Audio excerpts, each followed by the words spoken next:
Welcome to this video. Let's assess some games. First, Simon Says. I expect you all know this game. If the teacher says, Simon says stand up, the children stand up. But if the teacher just says stand up, the children don't move. Playing the game in this way is clearly teacher-centered. How can we make it more child-centered? I think what most teachers would do to make the activity more child-centered is to get the children to take turns to give the instructions instead of the teacher doing this. But is this really the best way? Vygotsky's great contribution to children's education was to focus on the need for children to interact with somebody who knows more than they do in order to reach their full potential as learners. When a child is giving the instructions, the children are probably not interacting with somebody who knows more than they do. The child giving the instructions is probably just using familiar language. So the children playing the game won't be challenged to move beyond what they already know. And not much learning will be going on. Whenever possible, the children need to be challenged to learn new things. Not always, of course. There's obviously a need for consolidation sometimes. But when the children take turns to give the instructions in Simon Says, the language being practiced is often too repetitive and simple. The teacher, on the other hand, might say, Simon Says point to the ceiling, where ceiling is a new word. The children will be confused and think, huh? Huh is a beautiful sound. That is the beginning of learning. I think one of the main aims of a child-centered approach is to deliberately confuse the children so that they think, huh? When they are faced with this new challenge. And we need to do this in a way that motivates the children to try and solve whatever mystery we put in their path. In the terminology of Piaget, the children need to experience cognitive conflict and then mentally adjust to accommodate the new information. In this case, the children will probably wonder what a ceiling is because they are enjoying the game. The teacher can encourage the children to make guesses and give hints, such as by saying, "Look up." In this way, the children are challenged to think and learn. This is pure Vygotsky. The children are interacting with the teacher during the game in order to reach their potential as learners. Notice that the teacher is not teaching. The teacher is scaffolding. The children discover the word ceiling through the teacher's hints.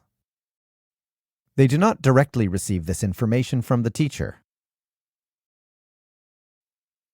However, although playing Simon Says in this way involves cognitive conflict and scaffolding, which are important child-centered elements, it is still teacher-centered because the teacher is the center of attention. The children are constantly focused on the teacher. So let's look at another game. A card game.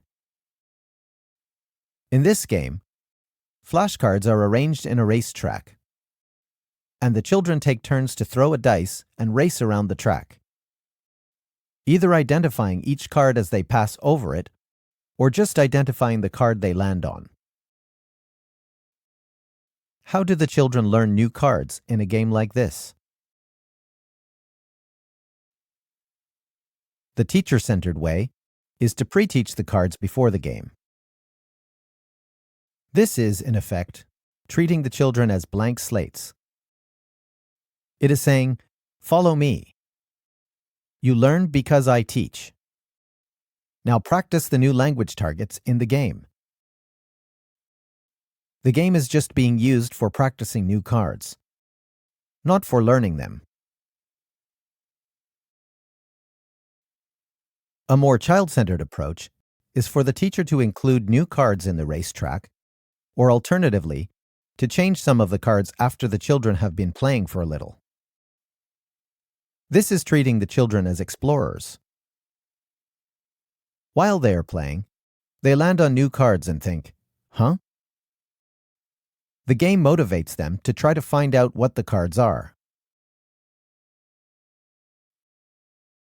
If the cards have a picture on one side and a phonically regular word or sentence on the other side, a child can find out what a new card is by turning it over and trying to read what is on the back. Alternatively, the game can be played with the written side of the cards face up. If the children can't read, they can call you over and ask for help, and you can give hints and help them. There is no need for any kind of teaching or pattern practice outside of the game.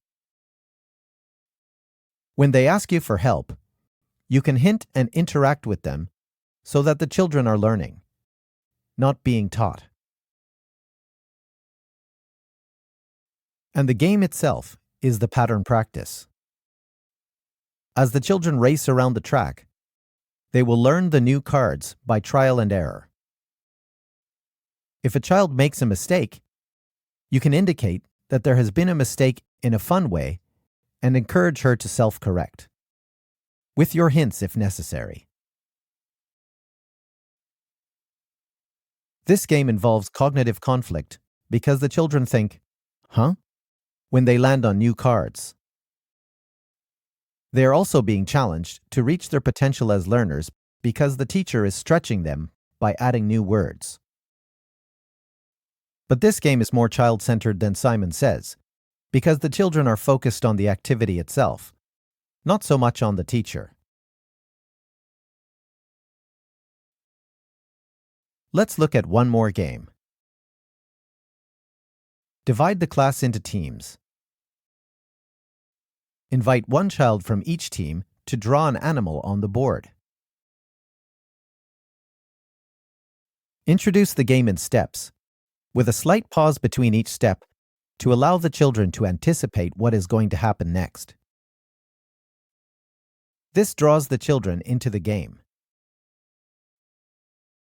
Draw a target on or next to each of the animals. Get one child from each team to stand a few paces away from the board and give each of them a board marker. Give each of them a blindfold mask to put on.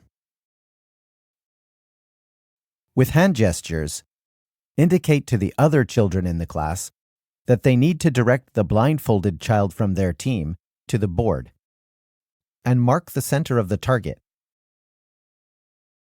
They do this by calling out things like left, right a little bit, go straight, up a little bit.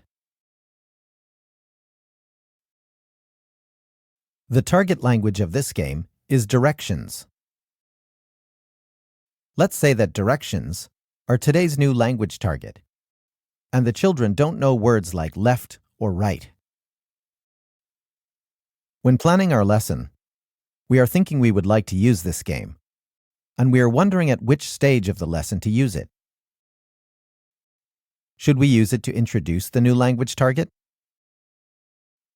Should we use it after the children know directions to some extent? Or should we use it near the end of the lesson as a kind of application of the new language target? What do you think? In a child-centered class, the game could be used at any of these stages. In a teacher-centered class, the game might be used in the middle or the end of the lesson, but never to introduce the new language targets. The teacher-centered approach would be to assume that the teacher should first teach words like left and right before the children can play the game.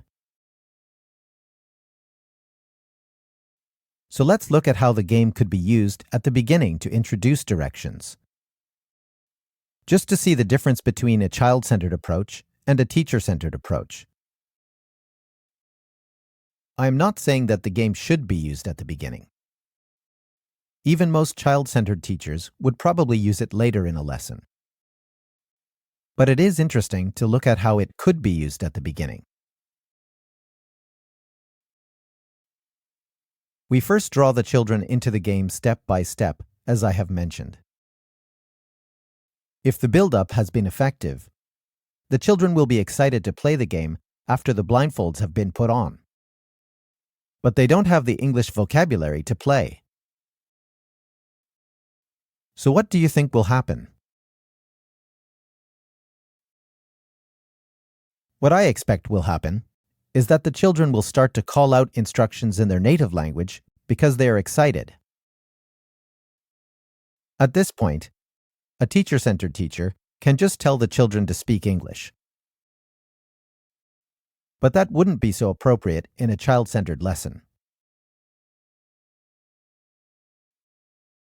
In a child-centered lesson, it would be more consistent with what we are doing in the rest of the lesson if we can get the children to decide that they don't want to use their native language and decide that they want to learn the English needed to play the game.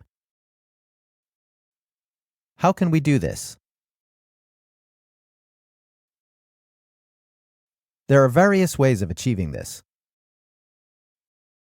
For example, when one team starts to shout out instructions in their native language, just smile, go to the board, and give a point to the other team. When the children ask you why you gave the other team a point, or just look at you in alarm, just smile and say calmly, in a friendly voice, "Speak English." Very often the children will then turn round to the other members of their team and say, "Shh, speak English."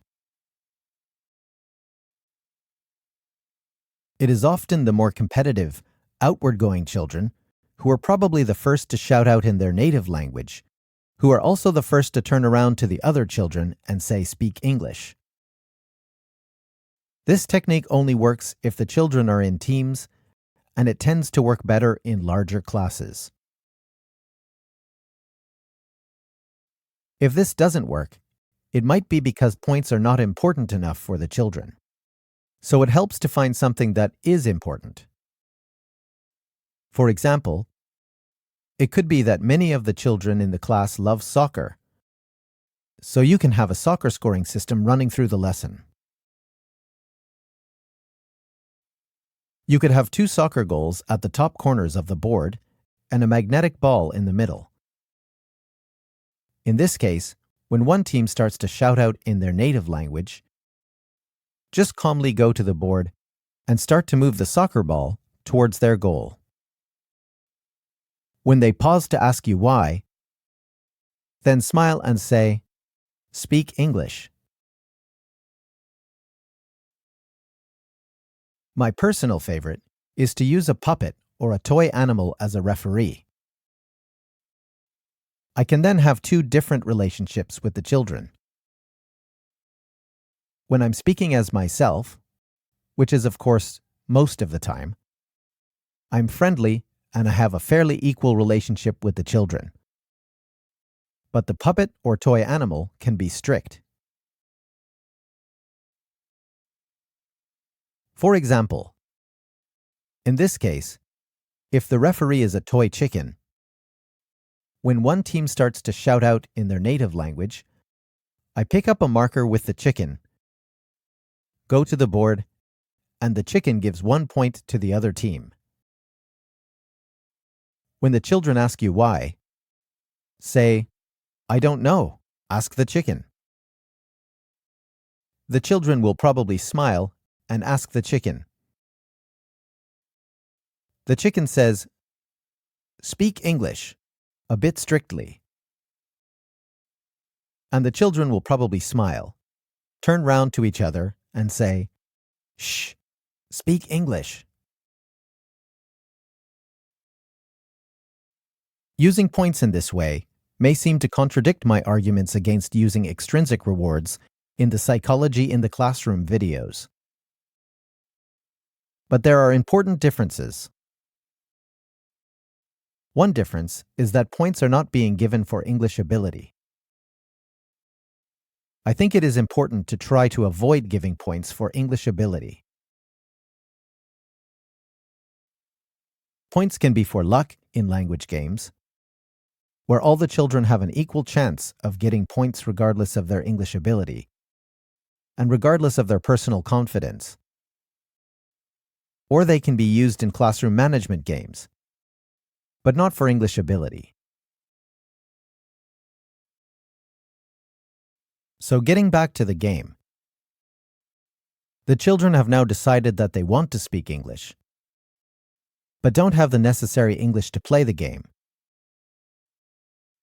At this point, get the children with blindfolds to take them off, and invite all of the children to ask you questions. During the build-up to the game, you gave hand gestures to the children to show them how to play. They may use these gestures back to you. When they point their hand to the left, say left. And when they point their hands to the right, say right. There is no need to use teacher talk, where you are talking down to the children or instructing the children.